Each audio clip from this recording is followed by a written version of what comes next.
दुहेरी माझा मित्वाचा 5 जानेवारीचा म्हणजेच आजचा फ्रेश असा रिव्ह्यू तुम्ही माझ्या आवाजामध्ये ऐकत आहात.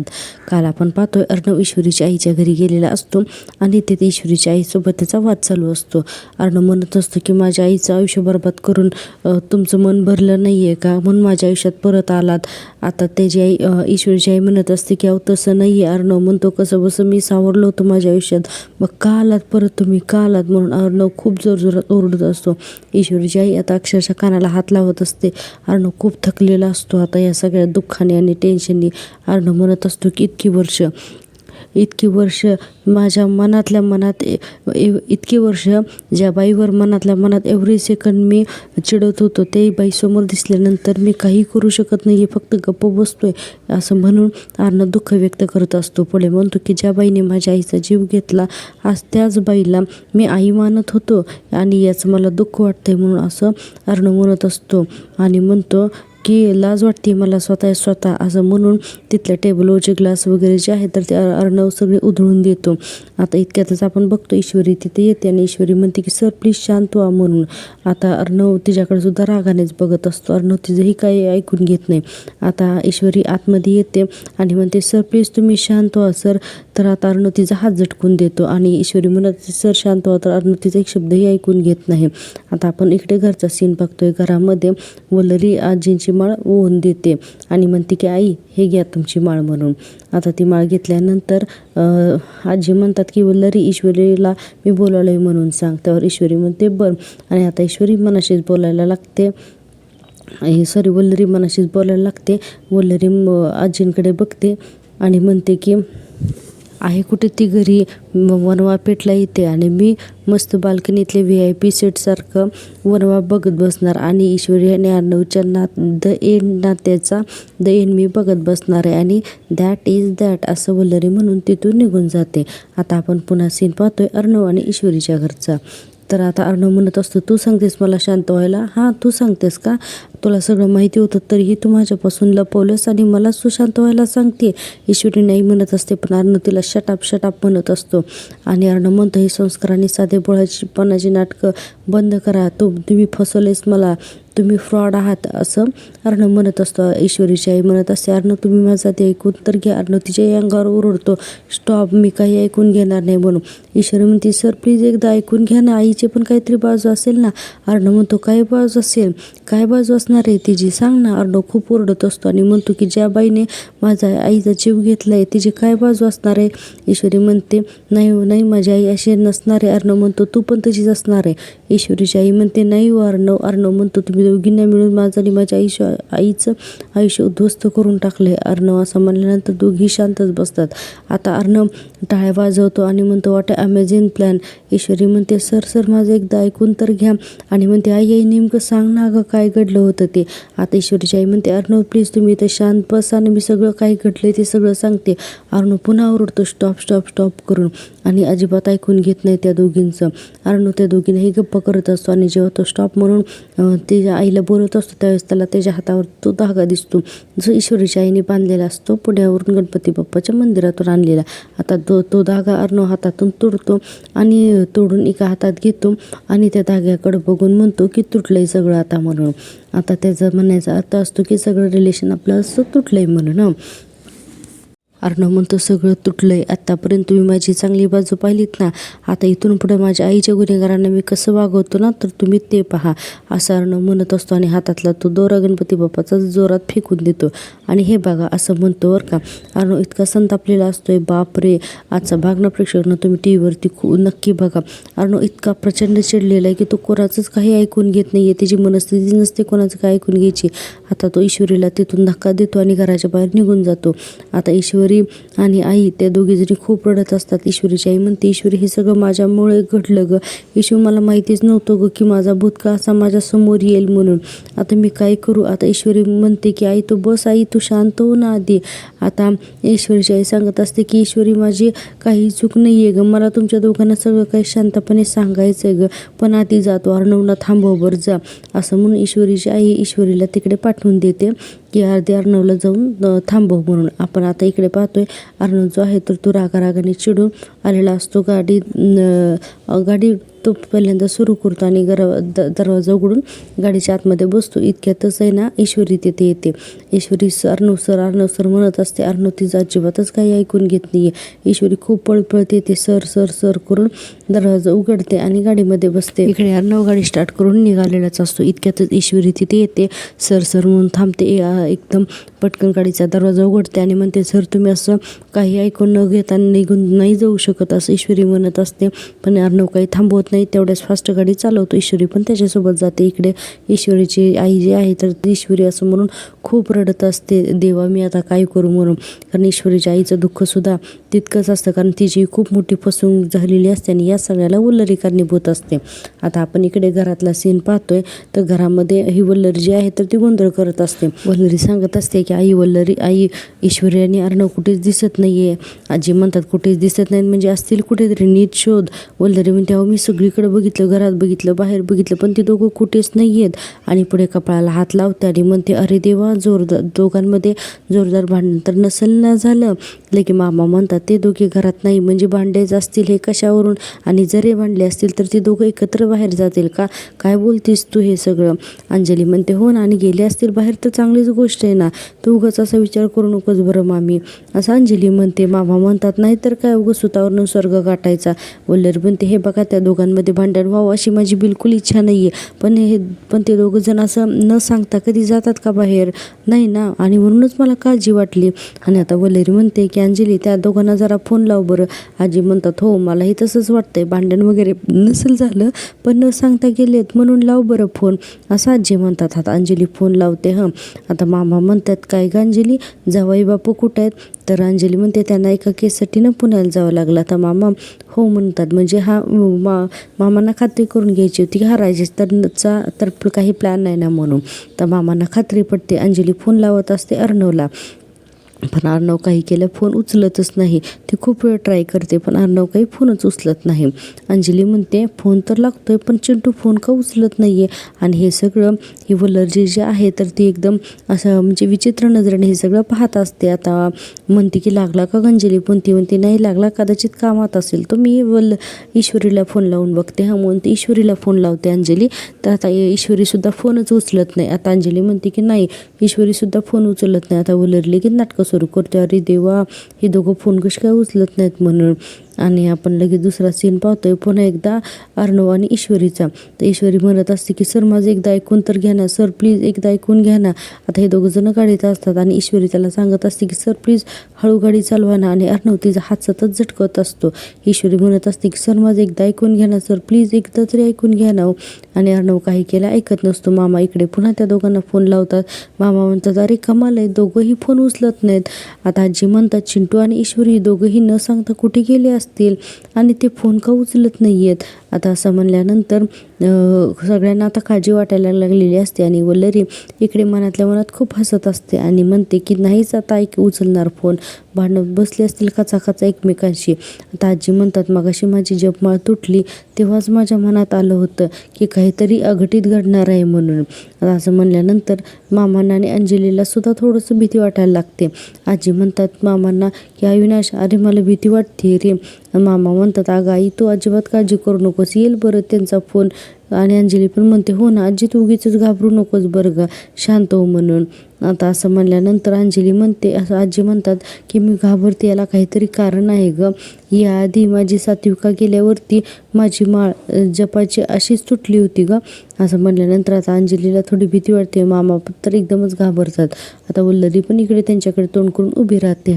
आजीनं वाईट वाटत असतं की माझी सात्विका गेली त्यावेळेस माझी जपमाळ तुटली आणि अघटित घडलं होतं, आणि आता सुद्धा सेम तसंच घडलेलं आहे. माझी जपमाळ तुटली, आता काय अघटित तर नाही ना घडणार, असं आजींना धोका वाटत असतो. प्रेक्षकांनो, मी जर दिलेलं तुम्हाला रिव्ह्यू आवडत असेल तर प्लीज चॅनलला एक लाईक करा आणि सबस्क्राईब करा. तुम्ही जर चॅनलला लाईक केलं तर हा व्हिडिओ यूट्यूब जास्तीत जास्त लोकांपर्यंत पोहोचवतो. आता आपण पाहतोय दुसरा सीन. नम्रता आणि नम्रताचे वडील दोघंजण बाहेरून फिरून आलेले असतात आणि हे दोघंजण घरात आल्यानंतर घरातलं एकदम वातावरण अस्ताव्यस्त झालेलं दोघंजण पण बघतात. आता नम्रता लगेचच तिच्या आईकडे येते आणि म्हणते, आई काय झाले अगं, तू काही बोलत का नाही, तुला कोणी काही बोललंय का, इकडे तर बघ ना माझ्याकडे, आई काही बोल ना काहीतरी, असं म्हणत असते नम्रता. बाबा हो बाबा बघा ना, आई काहीच बोलत नाही आणि इशूची आई जी आहे ती खूप रडत असते.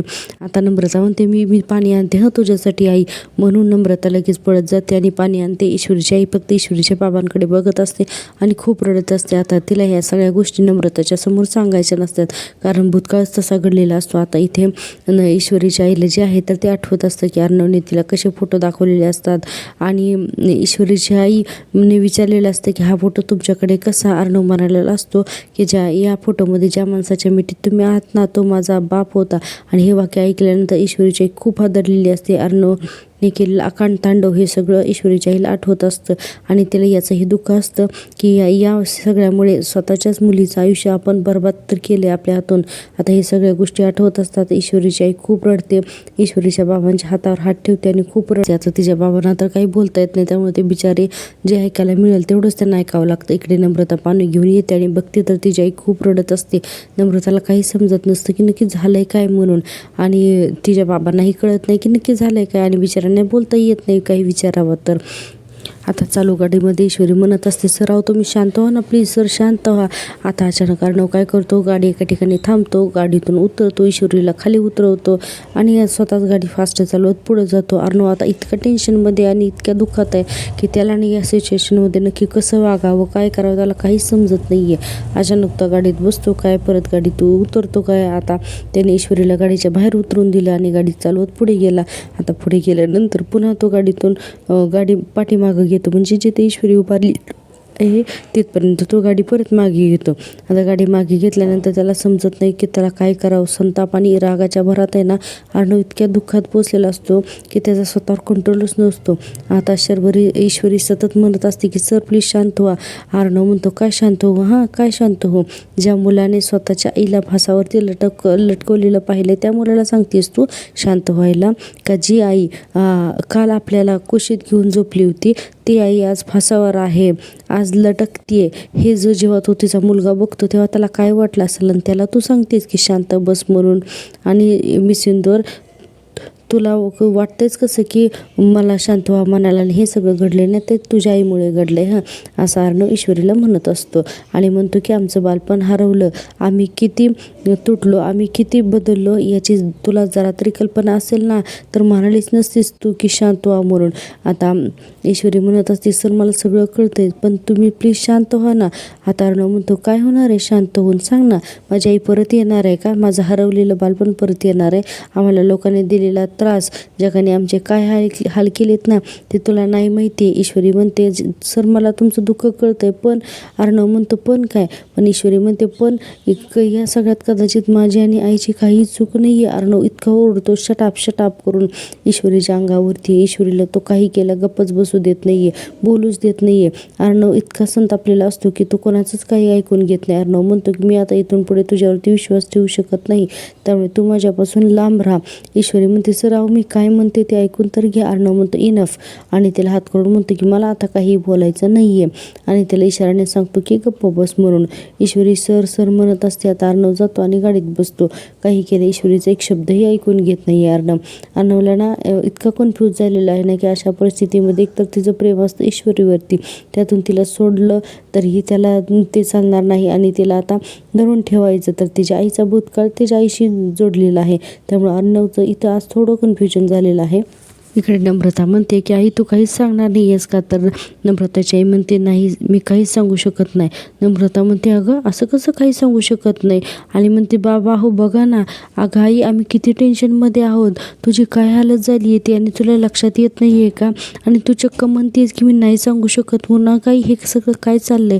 आता ईश्वरीची आई फक्त रडत असते. नम्रता म्हणते, आई अगं तू जर सांगितलंच नाही तर आम्हाला कसं कळणार की काय झालंय म्हणून, आणि तिच्या आईच्या गालावर हात फिरवते आणि म्हणते आई बोल ना गं, सांग ना गं काहीतरी काय झालंय ते. आता नम्रता म्हणत असते की आई आई तू सकाळी तर तुझा किती छान मूड होता गं, आणि आता मग असं अचानक काय झालं. नम्रता म्हणते आई मी आता लहान नाही राहिलेले, त्यामुळे आता तू माझ्यापासून गोष्टी नाही लपवू शकत. आता ईश्वरीची आई म्हणते ना मग बस आता तू नाही, आता अजूनही तू लहानच आहेस आणि सगळ्याच गोष्टींना तुला मी नाही सांगू शकत, मला फक्त समजून घे असं बस. असं म्हणल्यानंतर नम्रता म्हणते मी काय म्हणते आई, तर ऐक तरी. तर तिची आई म्हणते न मग तू जा आज जाऊन बस. आता नम्रता म्हणत असते की नाही आई मला सांग बरं, तू सांगितलंच नाही तर मला कसं कळणार. त्यावर ईश्वरीची आईच म्हणून आता नम्रता पण रडायला लागते की आई आपल्या अंगावर अशी का ओरडते, त्यात तिची काय चूक असते. आता नम्रता बाबांकडे पाहते, बाबासुद्धा डोळ्याने इशारा करतात की जा बाळा आज जाऊन बस म्हणून. आता नम्रता रडत रडत आतमध्ये जाते, तिला कळतच नसतं की आईच्या वागण्यामागचं नक्की कारण काय आहे म्हणून. आता नम्रता आत गेल्यानंतर ईश्वरीची आई खूप रडत असते. आता ईश्वरीची आई ईश्वरीच्या बाबांकडे वळते आणि आता त्यांना सगळ्या गोष्टी जी आहेत तर ती आता सांगणार असते. आजचा एपिसोड खरंच खूपच छान दाखवलेला आहे. अतिशय इंटरेस्टिंग अशा वळणावरती ही सिरियल आलेली आहे. आता ईश्वरीची आई म्हणत असते की खूप भीती वाटते हो मला, असं ईश्वरीच्या बाबांना म्हणत असते आणि पुढे म्हणते की काय करावं ना ते समजतच नाही आहे, डोकं शून्य झालं आहे हो. माझा भूतकाळ पुन्हा माझ्यासमोर येऊन उभा राहिला आहे असं म्हणत असते ईश्वरीची आई. आणि पुढे म्हणते की त्या माझ्या भूतकाळाची अभद्र सावली माझ्या इशूच्या संसारावरती पडलेली आहे हो. असं ईश्वरीची आई जेव्हा म्हणते तेव्हा तिच्या बाबांच्या लक्षात येतात सगळ्या गोष्टी, पण अजून इतकं काही डीपली इथं दाखवलेलं नाही आहे. फक्त एवढ्याच गोष्टी दाखवलेल्या आहेत की फक्त माझा भूतकाळ समोर आलाय एवढंच ईश्वरीची आई सांगत असते. आणि आता ईश्वरीच्या बाबांच्या पायात बसते आणि खूप रडायला लागते. आता अर्णव परत वापस येतो आणि म्हणतो आणखीन एक मोठी चूक करणार होतो मी, पण वेळेत लक्षात आलं म्हणून आलो. तू गोष्टी मुद्दाम लपवतेस म्हणून त्यासाठी तुला असंच सोडून देणं ही फार खूप छोटी शिक्षा होईल, त्यामुळे ना मी तुला असंच नाही सोडू शकत. आणि म्हणतो की तुझ्यासाठी हे लग्न बळजबरी होतं ना, तुझं प्रेम माझ्यावर कधीच नव्हतं राईट, असं अर्णव ईश्वरीला म्हणतो. आणि पुढे म्हणतो की मग आता या प्रेम नसलेल्या लग्नातच तुला आयुष्यभर राहावं लागेल, कळालं, आणि हीच तुझी शिक्षा आहे असं अर्णव ईश्वरीला म्हणत असतो. पण अर्णवला माहितीच नाही आहे की ईश्वरीचं सुद्धा त्याच्यावर प्रेम आहे म्हणून. अर्णव पुढे म्हणतो की तुझ्या आईच्या कर्माची शिक्षा भोगतो असं अर्णव ईश्वरीला म्हणतो. आता या सगळ्यामध्ये ईश्वरीची काही चूक नसताना अर्णव आता तिला शिक्षा देतोय. आता हे सगळं ऐकत असताना ईश्वरीला तर खूप वाईट वाटत असतं, अक्षरशः तिच्या मनावरती चरे पडत असतात की अर्णव तिला खूप दुखावत असतोय, बिचारीची या सगळ्यामध्ये काहीच चूक नसते. आता असं बोलून अर्णव डायरेक्ट तिथून गाडीत जाऊन बसतो. आता गाडीत जाऊन बसतो आणि तो विचार करत असतो आज का इतकं झालं तरीही अजूनही अर्णवचं प्रेम हे असतंच ईश्वरीवरती. आता अर्णव काय करतो की गाडीत जाऊन बसतो आणि काहीच बोलत नाही. थोडा वेळ वाट बघतो तर ईश्वरी इकडे टेन्शनमध्ये रडत उभी असते रस्त्यावरती. आता अर्णव सगळं आठवून ईश्वरी रडत उभी असते रस्त्यावरती. अर्णव तिला काय काय बोलला ते, आणि अर्णव जो आहे तर तो खूप जोरजोरात हॉर्न वाजवत असतो. आता इतका हॉर्न वाजवत असतो की ईश्वरीला समजतच नाही, तिची तंद्री तुटते विचारांची. आणि मग ती गाडीत जाऊन बसते, म्हणजे गाडीच्या जवळ जाऊन उभारते, पुन्हा हॉर्न वाजवतो अर्णव जोरजोरात की गाडीत येऊन बस म्हणून. आता कसं बसं ईश्वरी अर्णवला घाबरत गाडीत जाऊन बसते. आता आपण पाहतोय अर्णव ईश्वरीला घेऊन आता गाडीत बसून निघायला जातो. आता आजी म्हणत असतात न सांगता गेलेत हे मी सांगू शकतो, पण फोन उचलत नाहीत, याला काय कारण आहे. अर्णव म्हणतो आकाश ऑफिसमध्ये काय महत्त्वाची मीटिंग वगैरे काय आहे का. आकाश म्हणतो अरे पण असं काही मीटिंग वगैरे काही नव्हतं, असतं तर मग मी सांगितलं असतं ना. पण अंजली म्हणते अरे पण काही असलं तर तो ईश्वरीला कशाला घेऊन जाईल ना. मामा म्हणतात हो तेही बरोबरच आहे. तर वल्लरी म्हणते हे टेन्शन तर काहीच नाही, आता थोड्या वेळात तर मोठा धमाका होणार आहे, धमाका. आता तेवढ्यात मामा म्हणतात आकाश चल बरं गाडी काढ, आपण बाहेर जाऊन बघून येऊया. आणि इतक्यातच अर्णवची गाडी तिथे येते. आता अर्णवची गाडी तिथे आल्यानंतर सगळेजण उठून उभा राहतात. आता अंजली फक्त चिंटू असं म्हणून अंजली आणि आजीसुद्धा दोघीजणी उभे राहतात. आता आपल्याला हे दाखवलेलं आहे. आता आपण पाहतोय की अर्णव जो आहे तो गाडीतून उतरून येतो आणि एकटाच येऊन उभा राहतो. आता आकाश म्हणतो दादा, मामा पण म्हणतात अरे अर्णव कुठे होतात तू. वल्लरी म्हणते अरे काय रे किती जीवाला गोहर लावलं असते, आणि हे काय ईश्वरी कुठे आहे म्हणून. आता आपल्याला दाखवलं आहे ईश्वरी बिचारी अर्णव ना ईश्वरीकडे न बघताच गाडीतून उतरून समोर येऊन उभारलेला असतो. आता ईश्वरी पण गाडीतून उतरते आणि आतमध्ये येते. अर्णव अजिबात एक शब्द ही ईश्वरीशी बोलत नसतो आणि अर्णवचा चेहरा किती पडलेला आहे सगळे घरच्यांना दिसत असतो, आणि चेहरा पडल्यापेक्षा तो अतिशय रागामध्ये असतो, आणि ही गोष्ट सगळ्यांच्या लक्षात आलेलीच असते. आता ईश्वरी सुद्धा गाडीतून उतरते आणि तिथे येऊन उभारते. आता वल्लरीला हे सगळं पाहून इतका राग येत असतो की अरे यांची भांडणं कशी काय झाली नाहीत, मोठा स्फोट कसा काय झाला झालं नाही या सगळ्याची वल्लरी वाट बघत असते. आता अर्णव आतमध्ये येतो, मग त्याच्या पाठोपाठ ईश्वरीसुद्धा आतमध्ये येते. आता घरचे सगळे चिंतित असतात की हे सगळं विचारायला. मामा म्हणतात अर्णव अर्णव, तर अर्णव काही बोलत नाही. अंजली पण म्हणते चिंटू अरे होतास कुठे तू, आणि तुमचे फोनही लागत नव्हते. आता अर्णव आणि ईश्वरी दोघंही शांत असतात. मामा म्हणतात अरे आम्हाला मेसेज करून तरी कळवायचंच ना, केवढे टेन्शनमध्ये होतो आम्ही. आता अर्णव डायरेक्ट कोणाशी काही न बोलता रूममध्ये निघून जातो. आजी म्हणतात चिंटू चिंटू असा काय असा. आता ईश्वरी म्हणते त्याचं काय झालं ना की मी आईकडे जाणार होतो ना, मग आम्ही एकत्रच बाहेर पडलो, पण काय झालं ना की मध्येच त्यांना एका क्लायंटचा फोन आला आणि त्यांच्या आणि क्लायंटच्या मध्ये काहीतरी वाद झाले वाटतं त्यांच्यात, म्हणून त्यांनी चिडून नंतर कोणाचेच फोन घेतले नाही असं ईश्वरी आता काहीतरी कारण सांगायला हवं म्हणून असं खोटं कारण सांगते. मामा म्हणतात अगं तुला सुद्धा मी फोन करत होतो. तर ईश्वरी म्हणते हां ते माझा फोनसुद्धा ना मामा घरातच राहिला ना म्हणून मी नाही उचलला. असं म्हणल्यानंतर ईश्वरी म्हणते की बरं मी जरा आलीच बघते सरांकडे, असं म्हणून ईश्वरीसुद्धा आता घरावरती जाते. तर रूममध्ये वरती गेल्यानंतर अर्णव जो आहे तो टेन्शनमध्ये तिथं उभा असतो आणि वल्लरी इकडे खाली विचार करत असते की अरे यांच्यात काहीच कशी काय भांडणं झाली नाहीत म्हणून. आता ईश्वरी रूममध्ये जाते आणि तिथे अर्णव असा टेन्शनमध्ये शेल्फला धरून असा उभा राहिलेला असतो. आता ईश्वरी त्याच्या खांद्यावरती हात ठेवण्याचा प्रयत्न करते की सर म्हणून, तर अर्णव एकदम तिचा हात झटकून देतो. अर्णवला आता अजिबात ईश्वरीशी बोलायचं नसतं, कारण अर्णवने ठरवलेलं असतं ईश्वरीच्या आईच्या चुकीची शिक्षा आपण आता ईश्वरीला द्यायची म्हणून. आता अर्णव ईश्वरीचा हात झटकून देतो, तिच्याशी एक शब्दही बोलत नाही अर्णव, आणि म्हणतो की stay away, just stay away from me, okay, असं अर्णव ईश्वरीला म्हणत असतो. आणि तिला म्हणतो की यापुढे या दाराच्या बाहेर आपलं एक नातं असेल तेही फक्त जगासाठी, बाकी आपलं काहीही नातं नसेल, असं अर्णव ईश्वरीला सांगत असतो. आणि पुढं म्हणतो की या बंद दाराच्या आत आपलं नातं कायमचं संपलंय म्हणून. आता ईश्वरीला हे खूप वाईट वाटत असतं असं काही अर्णवकडून ऐकून घेताना. बिचारी खूप रडवेली झालेली असते आणि अर्णव आता सगळा राग तिच्यावरतीच काढत असतो. आता अर्णव तिला म्हणतो की यापुढे माझ्याकडून कुठल्याही नात्याची अपेक्षा ठेवू नकोस. ईश्वरीचे डोळे गच्च भरलेले असतात पाण्याने. अर्णव म्हणत असतो की यापुढे कुठल्याही नात्याची माझ्याकडून अपेक्षा ठेवू नकोस, मी कुठलंही नातं यापुढे तुझ्यासोबत निभावणार नाही, आणि पुन्हा पुन्हा म्हणत असतो की माझ्यापासून तू लांब राहा म्हणून. आणि आता अर्णव तिथून सुद्धा निघून जातो. बिचारी ईश्वरी एकटीच राहते आणि खूप रडत असते की हे सगळं काय होऊन बसलं म्हणून. आता इथून पुढच्या सीनमध्ये आपण पाहतले असतो आणि तिथे त्यांनी काक पेटवलेली असते आणि त्याच्यामध्ये अर्णव आणि ईश्वरीचे सगळे फोटोग्राफ जे आहेत तर तो जळत असतो. आणि हे सगळं जे आहे तर ईश्वरी जी आहे तर ती पाठीमागून येते आणि बघत असते. आता अर्णव त्या आगीत सगळे फोटो जळून म्हणत असतो की सॉरी आई, ज्या मुलीच्या आईने तुझं आयुष्य संपवलं त्याच मुलीशी मी लग्न करून बसलो, सॉरी आई सॉरू. आणि म्हणतो की आई तुला किती त्रास झाला असेल ना गं. आणि अर्णव खूप वाईट वाटून त्याच्या आईच्या आठवणीत म्हणत असतो की आई कसली शिक्षा देते गं ही मला, आणि का देते ही शिक्षा मला, असं ईश्वरीबद्दल तो म्हणत असतो. आणि तो खूप वैतागलेला असतो. ईश्वरीचे आणि स्वतःचे फोटो जर सगळे जाळत असतो.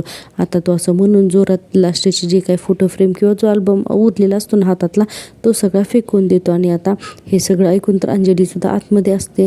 ईश्वर झाला हा असं म्हणून आता अंजलीसुद्धा बाहेर येणार असते. आता इतक्यातच ईश्वरी खूप घाबरते की अर्णवने असं फोटोग्राफ्स टाकलेले असतात म्हणून. आता आपण पाहतोय की नंतर अंजलीसुद्धा बाहेर येते आणि बघते तर असा अर्णव जो आहे तर तो अंगणामध्ये बसलेला आहे आणि काहीतरी तिथे जाळत असतो इथे. आता ईश्वरी सगळे हे लपून बघते की आता अंजलीसुद्धा बाहेर आली म्हणून. आता तिला टेन्शन येते की अंजलीला हे सगळं काय सांगावं, आणि अर्णवचं दुःख जे आहे तर ते ईश्वरीला काही केल्या बघवत नसतं.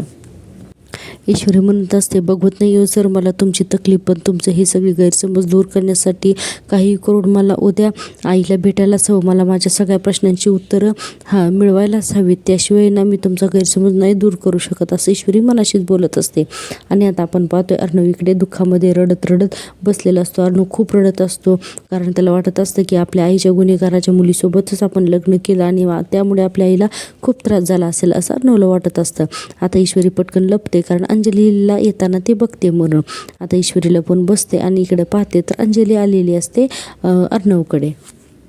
आता अंजलीला बघून ईश्वरी म्हणते हे भगवान, आता अंजली त्यांना सगळं समजेल का. आता अंजली तिथे येते म्हणते चिंटू असा का बसलायस तू, आणि हे सगळे कागद कसले जाळलेस तू, असं अंजली विचारत असते अर्णवला. आणि खूप विचारते पण अर्णव काहीच सांगत नाही. आता हा भाग इथे संपलाय. उद्याच्या भागामध्ये आपण पाहतोय तो फोटो जो असतो ऐश्वर्याच्या आईचा आणि अर्णवच्या वडिलांचा तो फोटो चुरकाळते वल्लरी आणि म्हणते मला वाटलं होतं या दोघांचा संसार मोडेल पण मोडलाच नाही. आता काही करून ना मी यांचा संसार मोडणारच आहे. आणि आता आपण पाहतोय की अर्णव जो आहे तर तो एक पार्टिशन बनवतो आणि ईश्वरी म्हणते सर हे तुम्ही काय करताय. तर अर्णव म्हणतो यापुढे या पार्टिशनच्या पलीकडे तू राहशील आणि इकडे माझी जागा आहे. ईश्वरी म्हणत असे सर माझं ऐका. अर्णव म्हणतो हे बघ मला तुझ्याशी बोलण्याची इच्छा नाही, तसंच मला तुझ्याकडे बघायचं नाही आणि काही बोलण्यासारखं आता उरलेलं नाही ना, त्यामुळे ना माझ्याशी बोलायचं ना माझ्याकडे बघायचं म्हणून. आणि उद्याचा सुद्धा हा भाग इथे संपत आहे. असेच छान छान रिव्ह्यू बघण्यासाठी पाहत राहा माझ्यावरती सिरियल. भेटूया उद्याच्या भागात. तोपर्यंत टेक केअर. Bye bye.